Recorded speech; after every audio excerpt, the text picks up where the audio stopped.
आप जो स्क्रिप्ट लिख रहे होते हैं कहीं ना कहीं फिर आपको दोबारा पढ़ना पड़ता है। हालांकि मैं ये समझता हूँ कि नफ़रत का जो ये खेल है ये बंद होना चाहिए। Enough is enough.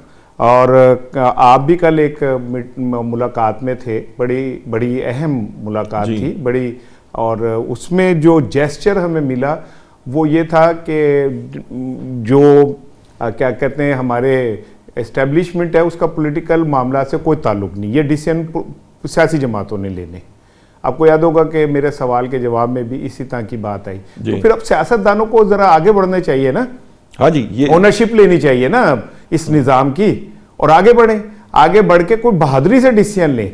खाली सियासत, नौशाद साहब, खाली सियासत इस चीज़ का नाम नहीं है कि आप कैसे हुकूमत कर रहे हैं या कैसे हुकूमत पा रहे हैं। सियासतदान को कुछ इखलाकी फुटस्टेप भी जो है ना वो निशान छोड़ने चाहिए।